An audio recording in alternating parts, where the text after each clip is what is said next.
చేస్తున్నాడు సత్యనావ్రతాన్ని చూసి ఆ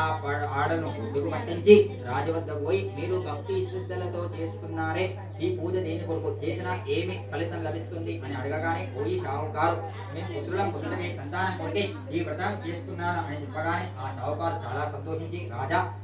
వైశ్యుడు రాజు చెప్పింది విని, ఓ రాజా నాకు సంతానం లేదు, నేను ఈ వ్రతం ఆచరించి సంతానం పడతాను అని చెప్పగానే చేస్తుండగా తన వ్యాపారం పూర్తి చేసుకుని తిరిగి స్వర్గనామం చేరుకున్న వారి సమస్త కోరికలిచ్చు సంతానమిచ్చు సత్యనావ్రత ప్రభావం భార్య లీలావతికి చెప్పి ఆమె వినుచుండగా, నాకు సంతానం కలిగినచో ఈ వ్రతం తప్పక చేస్తాను అని ప్రతిజ్ఞ చేసినారు. ఒక రోజున సంతానం కోసం సత్యవ్రతం చేస్తున్నాడు. మనకు సంతానం లేదని ఆలోచించి ఎప్పుడూ సంతానం కలుగున అప్పుడే సత్యనారాయణ వ్రతం చేసుడా అని ఎవరు భగవంతుని గురించి ప్రార్థన చేసినారు. అతి కొద్ది కాలానికే దేవుని యొక్క దయచేతను ఆ షావుకారు భార్య గర్భవతి 11వ మాసంలో చక్కనైనటువంటి కన్యారత్నగనిలో ఆ చింతనానికి బారసాల మహోత్సవం చేసి కళావతి అని నామకరణం చేసినారు. సత్యవ్రతం చేద్దాం అనుకున్నాం కదా, మనకు సంతానం గది బారసాల సమయంలో సత్యనావ్రతం చేసేదా అని జ్ఞాపకం చేసేసరికి విరాల ఈ వ్రతం ఏమున్నది, కలిగింది సంతానమే కనుక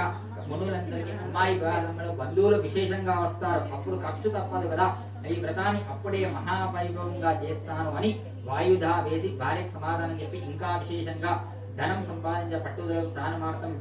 వెళ్ళిపోయిన కొద్ది కొలానికి వచ్చేసరికి వివాహ వయసు అచ్యుతదేవి కుమార్తెను చూసి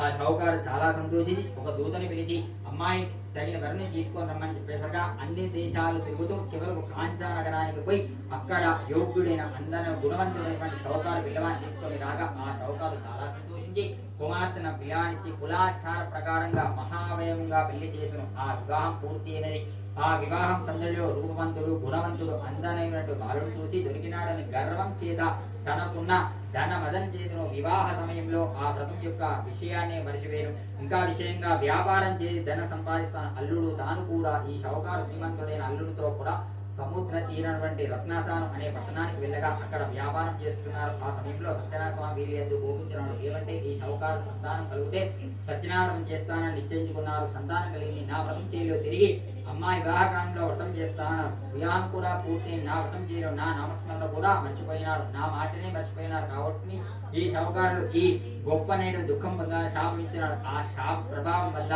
ఆ రాత్రి ఎందు మహారాజు అంటే చంద్రకేతు మహారాజు యొక్క కోటలో కొందరు మాయా దొంగలు ప్రవేశించి ధనవంతా దొంగలించి ఎక్కడైతే షావుకారు నుండి నిద్రపోతున్నారో అక్కడికి ఆ దొంగలు వచ్చి దొంగలించినటువంటి ధనవంతా కూడా షావుకారు దగ్గర ఉంచి దొంగ మాయలు అయిపోయినారు. వెంటనే వస్తున్నటువంటి రాజభటులు కూడా ఆ షావుకారులు ధనం ఉండుట చూసి వీరే దొంగలని భావించి ధన సమేతంగా మహారాజు వద్దకు తీసుకొని వచ్చిన రాజా, ఇద్దరి దొంగల్ని తీసుకొని వచ్చిన మీరు ఆలోచించి న్యాయ విచారణ చేసి శిక్ష విధించండి అని ఆజ్ఞ